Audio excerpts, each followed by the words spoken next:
Number 10. Fistus and Porcello. Two 1600-year-old Roman curse tablets were finally deciphered at a museum in Italy. First off, how pissed off are you to spend multiple days chipping away at rock and metal, jotting down an eternal curse? Usually a couple deep breaths in about 5 minutes gets you over about anything in life. A drawing of a snake-headed deity, possibly Hecate, the goddess of the underworld and sorcery. The crossed arms symbolize the binding of this deity to the curse. This is what it says. Crush, kill Fistus the senator. May Fistus dilute, languish, sink, and may all his limbs dissolve. Okay, that's a little harsh, no? The other tablet cursing Porcello. Quote, destroy, crush, kill, strangle Porcello and his wife Morilia. Their soul, heart, buttocks, liver. Like liver? They were acquired by the museum in the 19th century, then forgotten until their rediscovery in 2009. Could be anywhere in the late Roman Empire. The two curses, written in Latin, lay at the Museo Archeologico Civico. How pissed off are you to want to dissolve someone? You know what I mean? Honestly. Number 9. Jack the Ripper. As always, if you dig what we do here, throw us a thumbs up down below. Let us know in the comments which one of these true stories scared you the most. Okay, in the poverty-ridden districts of East London in 1888, newspapers were claiming horrific headlines surrounding one Jack the Ripper. Evidence shows throats cut, abdominal surgeries, well, much closer to mutilations more than anything, taking at least 5 women's lives and leaving a horrific sight behind. The removal of organs led authorities to propose that the killer had anatomical and surgical knowledge, highly educated, possibly a doctor or a surgeon.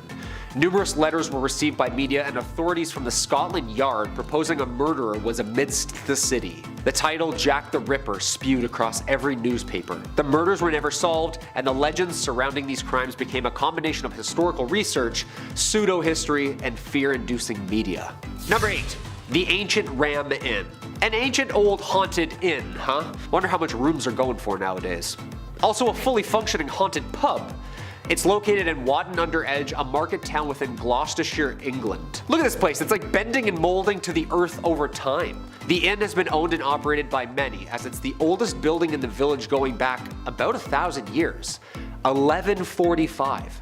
Hope they cleaned up their beer taps a little. The inn was said to have been owned by the St. Mary's Church when first built, and of course it's haunted. The Ancient Ram Inn has been investigated by years of paranormal researchers. Shows like Ghost Adventures, Most Haunted.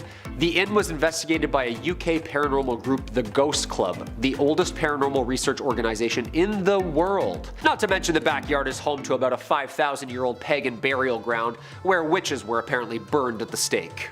Yeah. I'll just take the Guinness pot pie to go, please.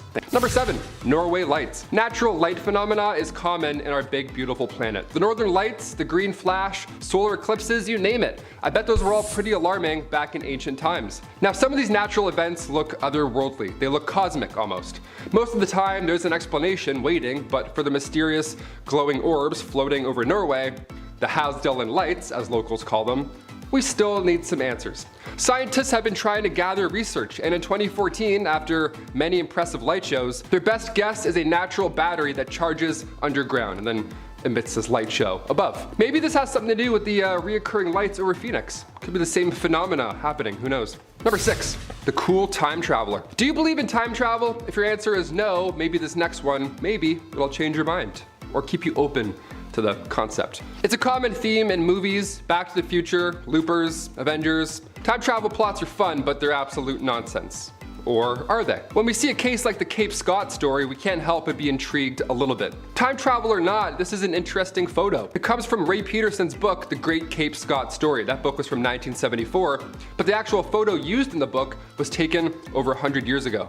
And in the photo, it shows this modern looking guy, rocking shorts, maybe jorts, who knows. He has messy morning surfer hair, dippity-doo, three-hold, you know, that kind of stuff. He doesn't look like he's from that time period at all. This also has happened more than once, like the time-traveling hipster. I don't know, I'm pretty sure it's my cousin. That looks like a guy I know. Definitely not a guy from the 1900s, that's for sure. Number 5, skunk ape. This one is exactly what it sounds like. The skunk ape was seen back in 2000, so hopefully, if it's a real thing, it's long gone. Hopefully it's dead by now. It's pretty gross. 2 photos were taken of the supposed skunk ape, and this thing looks like Bigfoot's cooler, older cousin, you know? That cousin who has a lava lamp, does kickflips in the garage in October. That kind of cousin, that's the skunk ape, really. An anonymous source sent the Sarasota County Sheriff's Department these photos. They mailed them in, which for starters, that's pretty jarring to receive. Just a creature, just a Bigfoot, put it in the mail. But she claims these photos were taken in her actual backyard and that this creature was not a black bear. It wasn't anything we've seen before. I personally don't think that's a black bear. If anything, it's just a really large, odd-looking dog. Those teeth alone are a red flag either way. I want nothing to do with that. Number 4, Solway Spaceman caught on photo. Look, we've all been photobombed before. It's a blessing in disguise. You look back at prom photos, some dude sneezing in the background while you're, having the moment of your life. It's the best, we love it. But when Jim Templeton took a photo of his daughter in an otherwise empty marsh, long before Photoshop existed, it appears an astronaut just crashed the family moment. He just had to pop up in the photo in the background. Now Jim assures us that nobody was around, which I believe, otherwise what a weird photo to take in an empty field. I'd be like, hi, get away from my daughter. Just, 17 meters to the left, thanks. Also, the fact that this man looks like he's from space. Yeah, that makes it more believable, no? What are we looking at right now? Who is this? It's so creepy. Kodak even got involved in this story, right? Like Kodak, the company Kodak. They confirmed this photo was not tampered with. And they know everything. They made Avatar, so they know what's up. Let's run everything by Kodak from now on. Deal? Number 3, the Kaimuki House. Do me a favor and cancel that surfing trip immediately. Okay, maybe not. Apparently, murder in a most foul nature has occurred in that house many times. Known by locals as the most haunted place on the island, the house itself looks like a pretty normal surf-friendly home. Enter stage right, the Kasha. A creature apparently said to reside in the actual house. A man-eating ghoul from Japanese folklore. Not just a story either, the events from the Kaimuki house have been well documented over the years. Interpretations of this monster includes a ghoul who lives and feeds on the dead, or a cat-like demon from the sky who steals away bodies. In 1942, police officers were called to a house by a woman repeating, "She's trying to get my children." The officers could do nothing but watch in horror as members of the family were levitated, ragdolled, and hurled across the room by an unknown force. Yeah, haunted, haunted, haunted. Number 2, the devil's bidding. The devil made me do it.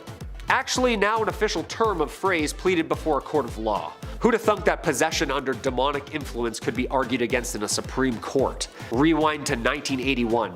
Ed and Lorraine Warren, famous demonologist duo, were called and documented to the exorcism of then 8-year-old David Glatzel.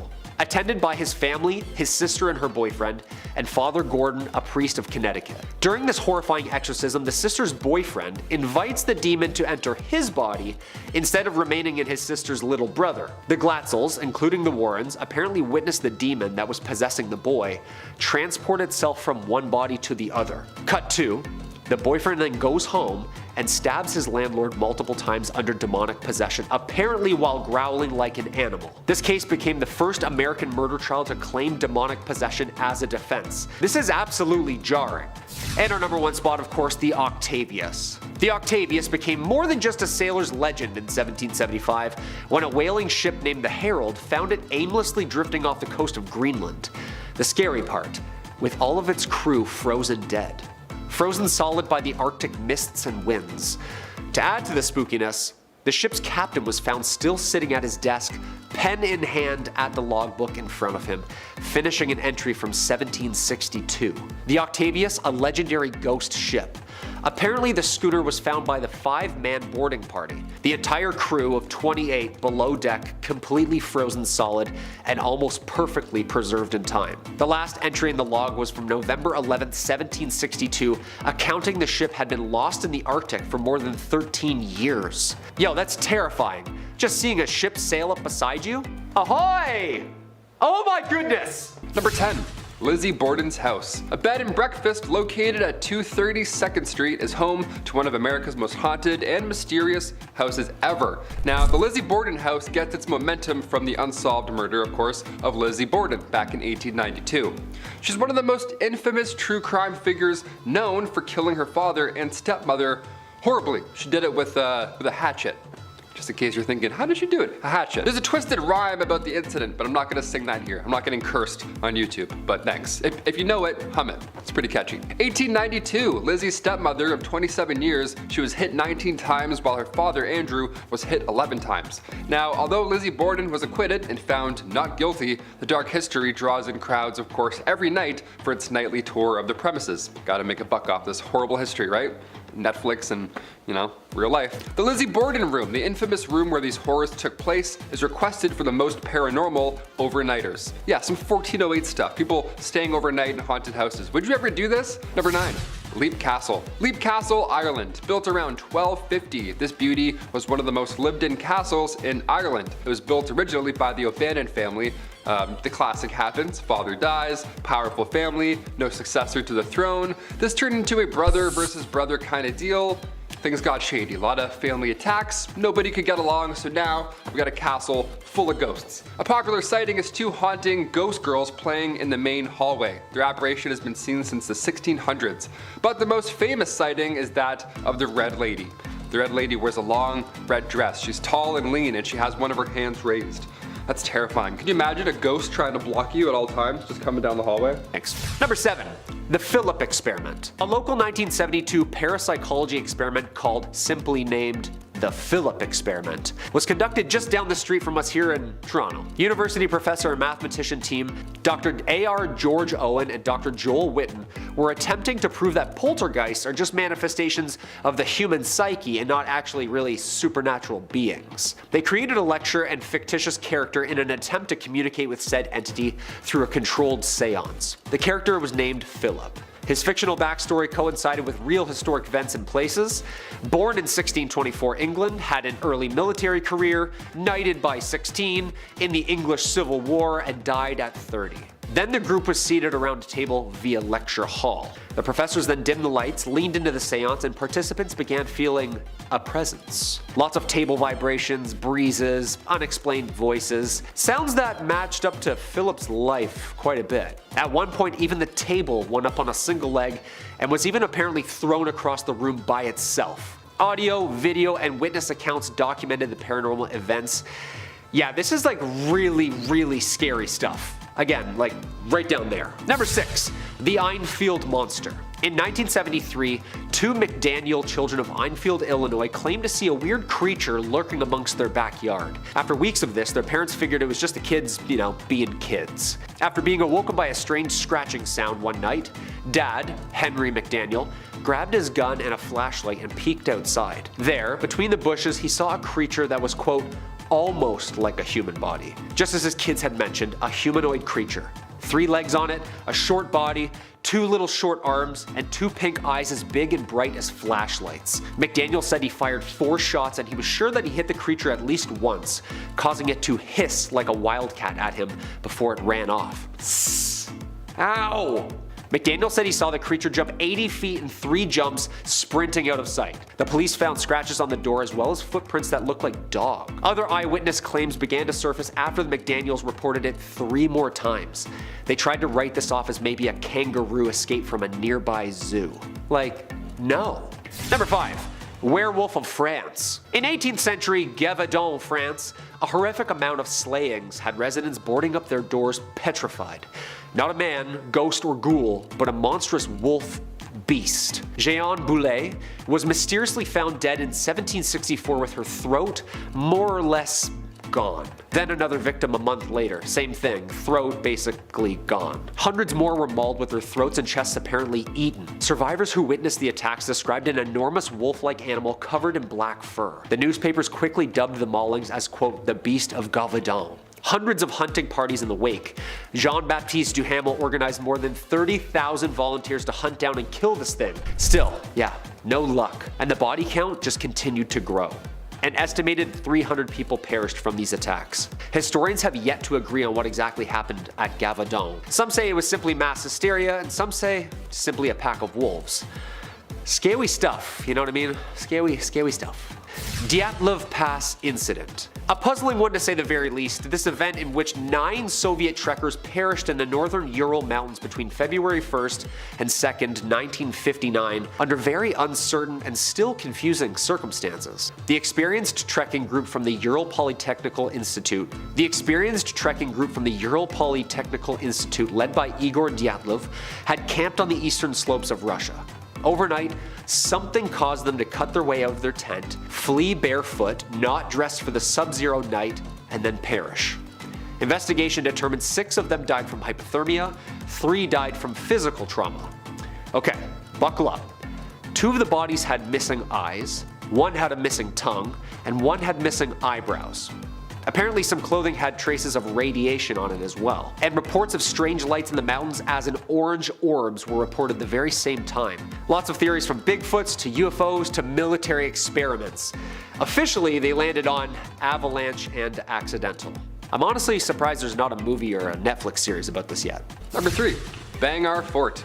Back in the 16th century, King Madho built the massive Bangor Fort in India. Now the population of this small town was around 1,000, give or take. It was beautiful. It was a beautiful fort. Many considered this a luxury, and rightfully so. It looks like a set piece from Game of Thrones. But legend has it, Princess Ratnavati, who at the time was living in the luxurious fort, she was the talk of the town. Dudes were proposing left, right, and center, trying everything to get her attention. Princes of all over the world would come in and try and take her hand. Now one day when visiting town, a magician named Scindia saw the princess shopping for perfume, so he planned on using the black magic of Vashikaran on the princess. Yeah, he mixed it with the perfume that she was admiring, but it didn't work. The princess smashed the perfume, and as the bottle broke apart, the magician cursed the entire fort and those living inside of it. Only days later, a war erupted around the fort, and there were of course tons of casualties. So let's avoid this area forever, shall we? I mean, a magician curse, there's a war 2 days later, it's a fort. Those are hot words, I'm not going in that area. Number 2, the Humble Inn. Sounds very humble, sounds calm. The Busby Stoop chair comes from 1702, and its curse arrived promptly after Englishman Thomas Bubsey had some issues with his father-in-law at the Humble Inn. Yeah, he also didn't handle these issues too well, so now he has to be hanged for it. Can't just kill people, Thomas, alright? Relax. He was hanged right near the Humble Inn, but a chair that was nearby is now said to hold that spirit of one Thomas Busby. If you sit on this chair, you are set to die in a frightful accident. A frightful accident. I don't even know what that means, but it sounds frightful, sounds horrible. Locals say during World War II, airmen from a nearby base came to the pub, and those who sat on this chair never returned. In the 70s, more accidents were also connected, but they still kept the chair around at the Humble Inn for some reason until 1978. At that point, the chair was donated to the Thirsk Museum, where it now sits haunted. So that's great. Imagine just like dealing with a haunted chair. That's a lot of responsibility. Not even a rocking chair either, just a chair.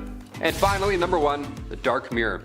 The Dark Mirror, is that the Thor sequel nobody liked, or is that something else? The Dark Mirror is part of a fun little collection. The world's only mobile museum of the unexplained. So yeah, could approach in your neighborhood anytime. I don't know, keep an eye out for floating mobile museums. This mirror that travels with it supposedly doesn't shine bright like a diamond. Instead, this dark mirror has a life of its own. The museum obtained it originally from the owner who purchased it at a psychic fair in the Columbus area. That's a pretty solid place to get something like that. It checks out. The same owner said the mirror reflected horrifying visions when they gazed into it. And according to the museum, visitors also claimed to have reported uncomfortable sightings such as their own corpse when gazing into the reflective glass. Yeah, I'm looking in, I'm like, no spoilers. I'm only on season 28 of Life, so I'm gonna gaze away. Number 10, St. George's Church. Kicking off our spooky list, we're gonna head to the Czech Republic. St. George's Church was originally built way back in 1352. That's a long time ago, and it's seen many dark days, of course. The building itself was destroyed many times by fires, century after century, yet it somehow survived all of them. One of the worst timed events ever happened in 1968, and this is what makes people think it's haunted. More than fair. The roof partially collapsed during a funeral service, and after that point, everyone was convinced that the church was haunted, and they refused to enter and do any more services inside. More than fair. That's the worst timing ever. I'm thinking of I Think You Should Leave Season 2, Coffin Drop. I'm thinking of that sketch right now. That's gonna be in my head all day. The location is still a hotspot. Since 2012, many visitors entered the cursed church. Would you go in? Would you do it? I would, probably. I'd poke my hand in a little, see what happens. I'm terrified of ghosts. I wouldn't go near that. Number 9, Edinburgh Castle. Scotland's capital city. I've been to Scotland a handful of times. It's one of my favorite places to visit. All those pubs, ooh, what a good time. Wish I could remember. It's got a castle, I've heard. You got a castle over there. Apparently, Edinburgh Castle, I of course have to visit every time I go. It's a calf workout that I look forward to, personally. Now, some of these parts in the castle are chilling, because it's, it's freezing cold in Scotland, but sometimes you can feel the haunt in the air. These rooms date back to more than 900 years ago, so these walls have seen a few fortnights. Sightings are pretty popular. Sightings of a colonial prisoner from the American Revolutionary War, that's pretty common, so that's terrifying to hear. And as well as French prisoners from the 7 Years' War. You're just gonna see ghosts of prisoners that might pop up or photobomb you. That's really, I'm terrified talking about this. If you're thinking about visiting, perhaps the ghost of the wandering dog in the castle cemetery will convince you to buy a ticket. I love Scotland, it's beautiful. The air just smells nice. Got a big old hill too. Number 8, Almadam. Almadam is about 40 miles southeast of Dubai. This ghost village was built back in the 1970s and it was deserted shortly after. It's beautiful, but legend has it the land is full of shape-shifting spirits, you may have heard of them, called jinns. Now these spirits are responsible for scaring folks away from the town. Yeah, that ought to do it. Now it's tough to tell whether the spirits have since departed. I mean, that would be ideal, but Almadam still looks haunted and it still is abandoned, so yeah, my vote is probably still haunted. Dunes that partially swallow rows of houses and a mosque, it all just sits there, stuck in history. Now these spirits are still living in the 70s, so who knows? This is their home, not ours, so let's just leave this one alone.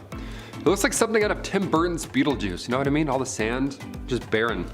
It's haunting, so jarring to look at. Or that one level from Mario Odyssey that's just, sand and nothing else. Number 7, Kaluapapa.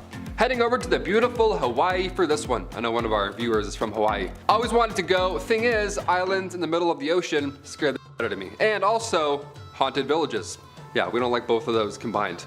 This was once referred to as the most cursed place on Earth. The coast of Molokai sounds like a great time, and from Google Earth it certainly looks like a fair weekend getaway, but for over 100 years, this was an isolation coast for patients with leprosy. That of course had to change at some point, and the laws did in 1969. But as of right now, no more than 5 people live on this part of the island due to its cursed history. Fair, that's more than fair, I wouldn't do it. Would you do it? Would you live on a cursed island? I mean, it's beautiful, you get a tan, sure, but you'd also get haunted. Number 6, the Conjuring Farmhouse. We may have a clear photo with the real Bathsheba Sherman, aka a real life witch from the Conjuring movie. Yeah, this photo is from the Perron family farmhouse back when it was the old Arnold estate. Now, if you've seen the first Conjuring film, it's based on those events that happened in this estate in real life. This was 1885 and this witch lived next door to the farm. And although we'll never really know it, many believe she's the lady in the middle closest to the camera. Also, the fact that she's standing by herself, I feel like that's for sure a witch, like the vibe of the group was off, everyone kind of like shuffled away from the witch. This is the real house. It's referred to by the Perron family as the old Arnold estate, so 2 names gets kind of confusing, but it's the one place. It's located in Harrisville, Rhode Island. Aside from paranormal horrors, the Perron family also had to deal with financial ones. When the family lived there, a pipe burst randomly and then just flooded their entire business, so they had to sell off more than 85% of their land. Do you guys think the real Bathsheba Sherman is in this photo? The lady on the left there also looks a little witchy, I don't know. But who am I to judge? It's greedy. Number 5. Amityville House. You've more than likely seen this photo, either in the Amityville horror movie, or maybe you've seen it go viral since. The demonic ghost boy photograph. Also great name, really gets to the point. This photo was taken inside the actual Amityville house back in 1976. It was taken with automatic cameras equipped with infrared, and a photographer named Gene Campbell set the whole operation up. Gene was working with paranormal investigators at the time. He was working with Ed and Lorraine Warren. Yeah, the classic. Now we're getting it. Now oh, this may be real. This photo was revealed 3 years after it was taken on the Merv Griffin show. Now, of course, it was a big deal, and many believe this is in fact one ghost of John DeFeo, one of the boys who lived there before that horrible 1974 event. What do you guys think? Elaborate hoax, or perhaps this photo is one solid piece of evidence that maybe, probably the Amityville horror house is indeed haunted? Number 4, the Queen Anne Brick Mansion. Heading over to Georgia for this haunted mansion. When I say mansion, also, I mean like Haunting of Hill House type mansion, not like Will Smith mansion. Know what I mean? No one's playing tennis in the back of this one. In Savannah's Columbia Square, the Queen Anne brick mansion was built in 1892 for William and Anne Kehoe and their 10 kids. After a few deaths took place in the house, the building was converted into a bed and breakfast. And since 1992, guests have reported hearing footsteps, seeing ghosts, and also sounds of kids playing. I don't want that in a regular bed and breakfast, let alone a haunted one, you know? Just let me sleep. Why am I hearing squeaks, like shoe squeaks outside? Maybe we're in Will Smith's mansion, maybe. Maybe they're playing tennis. Number 3. 455A Sackett Street. Not to be confused with 221B Baker Street, that's where Sherlock Holmes lives. 455A Sackett Street is a haunted apartment in Brooklyn. Yeah, it's not very majestic, not a lot of eyeglasses. Imagine moving to the big city, a big city that's known for being loud, and on top of that, now you have ghosts. Good luck getting a wink of sleep. One lady who grew up in the apartment experienced these hauntings herself. Apparently fires would start randomly, loud bangs would happen in other rooms, all around just bad energy, which given what I just said seems more than fair. Sightings of apparitions were common, but it was always the same female looking spirit. Number 2. Cursed Stadium. Can a sports team be cursed? I mean, I live in Toronto, home of the Maple Leafs, so our last win was like 1743, I believe. I don't know. But the Chicago Cubs curse, maybe you've heard of this. That was a huge deal for a very long time. The Chicago Cubs curse comes from 1945, when a man named Bill Sianis, nicknamed Billy Goat, great nickname, he was kicked out of a Chicago Cubs game. He actually didn't even get into the game 4 to begin with. Was he too intoxicated, or did he bring a live goat with him to the game? Yep, the latter. That's why he got kicked out. Bill brought with him his pet goat for good luck. So, after the staff said, of course, no, you can't enter the 1945 World Series with a live goat, get out, he then cursed the club over and over on his way out, saying the Cubs ain't gonna win no more. And that was the game that they dropped the ball, pun intended. The Detroit Tigers won, and the curse of the Billy Goat then kicked off for real. It got so out of hand that come 1994, that long later, the Cubs had lost 12 games in a row, their worst home start in history. So Sam Sionis went to Wrigley Field, everybody was chanting to, finally let the goat in, and then the Cubs won 5-2. So, I don't know. It's kind of proven that there was a little bit of a curse here. Number 1, the Borley Rectory. This house was originally built back in 1862. It was a house built for the rector of Borley, but after a fire in 1939, it was of course never the same. It was finally demolished after 1944, but before its final days, the Daily Mirror printed a lot of history about this house, just working for BuzzFeed back in the 40s. Harry Price, a paranormal researcher at the time, reported sightings of a ghost nun or a ghost car that would often drive by. Both probably so distracting to your day-to-day duties. As well as footsteps and unexplained sounds on the property, it was all deemed haunted. A little piece of the haunted home still sits in the Warren Occult Museum today. It's a brick, a nice haunted brick from the Borley Rectory. The rectory, the Borley, just a haunted brick. Hey, come on line on up around the block to see this haunted brick. Yeah, not bad, right? Check out that ghost brick. Number 10, Russian Bigfoot caught on tape. The exact location of where this video was taken is still unknown. In fact, there isn't a ton known about this video at all, but what is known is that it was taken somewhere in Russia. That's about it. And people actually believe that it captures the real Bigfoot, or one of the many Bigfoots out there. This is the Russian one. They got a Russian Bigfoot. What do we all think here? I wanted to start with one of the most insane videos I could find. I think I nailed it. How'd I do? I don't know. This one comment dives in further. The user says, the title of the original video was called Chichuna, but in Russian script. The creature hops, sometimes sideways like a lemur. Of course, lemurs have tails, which make that type of movement easier. And chichunas are sometimes described as having tails, but this creature doesn't appear to have one, does it? No, it looks like a blob of scariness. I don't even know. The original footage was in all Russian and claimed to have been shot in Siberia. It also featured a boy and a dog in the foreground who didn't appear to be all that concerned, but I still believe this footage to be genuine. That's one of the top comments, so someone did their research. Number 9, overnight visitor. Oh, this one definitely gives me the chills. I don't like it. This video was taken from a surveillance camera that was placed inside of a couple's home. Not outside, inside. This is scary, and I hope this never happens to anybody watching this video. The footage caught something while they were both asleep, and it's one of the creepiest things that I've ever seen. When the couple woke up the next day, they were unable to find a purse that they knew was in the home right before they went to sleep. So they decided to check their security cameras, and this is what they found. As they were sleeping, a man crept in and was so quiet that he didn't wake them or their dogs up. No, he stood at the top of the stairs watching them sleep for a few minutes, which just adds another layer of ew to this whole scenario. Yeah, always check those nooks and crannies before you go to sleep, I guess. Number 8, Titanic inspection card. This inspection card once belonged to a woman named Marion Meanwell. What could possibly be creepy about an inspection card, you ask? Well, it shows how Marion was not intended to be on the Titanic, but by some turn of events, she unfortunately found herself as one of the passengers that went down with the ship.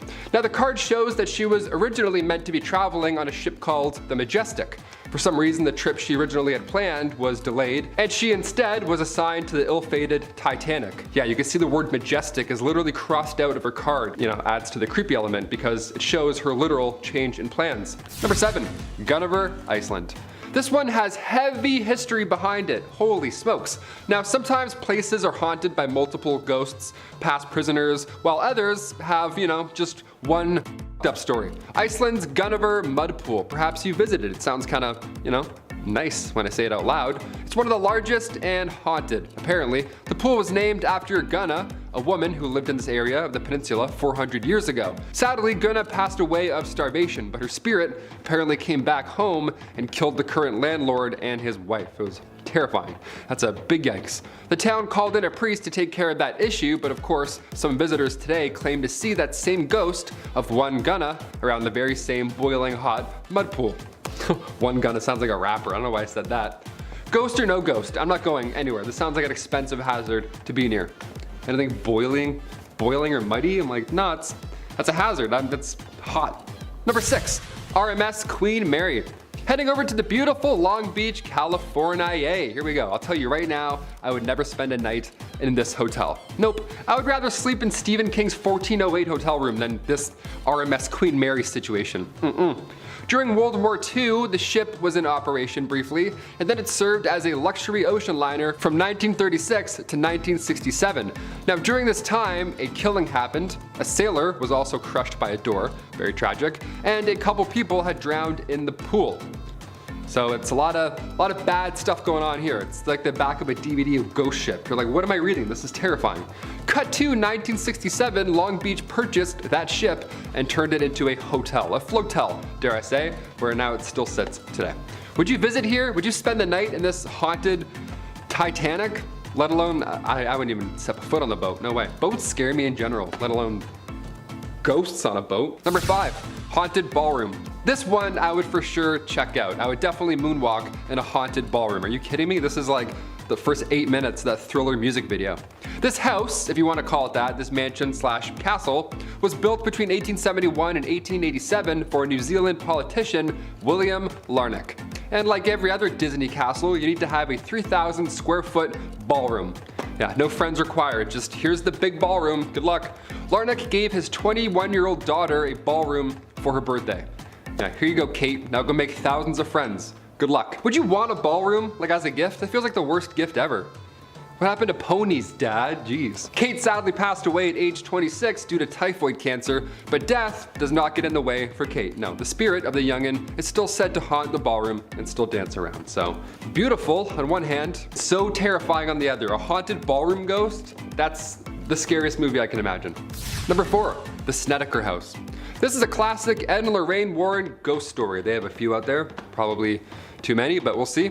It was the main inspiration, believe it or not, to The Haunting in Connecticut. We've seen that movie. It's a classic. It's a good banger right there. Ed and Lorraine got a call from the owners in real life of the home saying that their son was experiencing personality changes. Now at first, maybe you'd laugh at that call. Maybe he's just growing up. Maybe he's a bit moody, whatever. Now this was not the case at all. He wasn't just a moody teen growing up, shut up, Dad. That wasn't that here.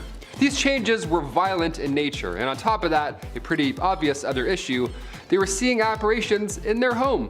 Son's acting odd, and we also have ghosts, so Ed and Lorraine were of course interested. Why not?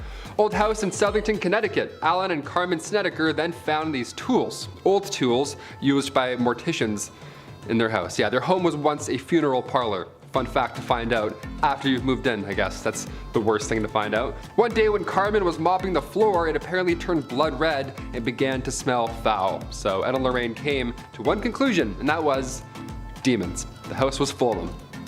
Yeah, that ought to do it. You start mopping, all of a sudden there's blood everywhere. You're like, well, that's it. It's your home now. Enjoy. Let it dry, and then, yeah, pine sols in the cupboard.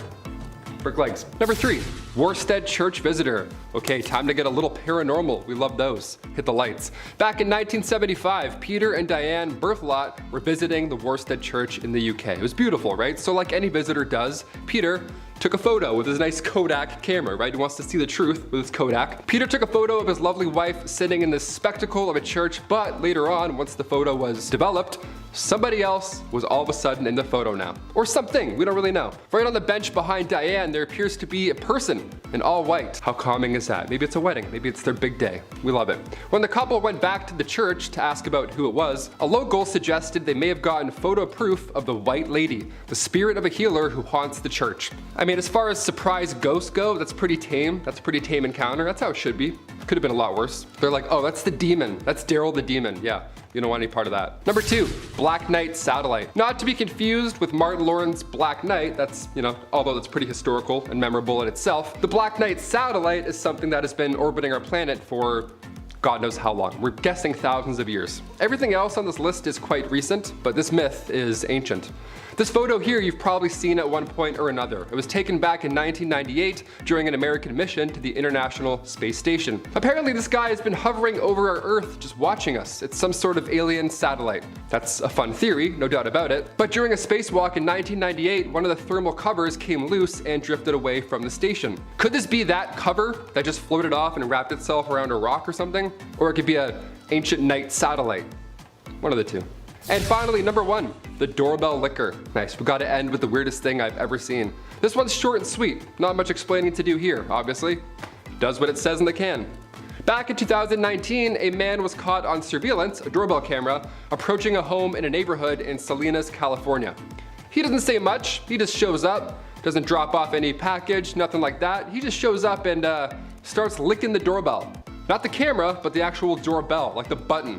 He must have rang the bell hundreds of times because he did this for 3 hours straight. His jaw muscles must be insane. The homeowner said in a following interview after seeing said footage, I quote, "Oh boy, that is just weird." Yeah, that's what they said to that footage for 3 hours of a man licking their doorbell. They're like, oh boy, that's weird. If that was me, I'd move. I'd be halfway packing. I'd be like, oh boy, that's weird. Grab a box, let's go. We're moving.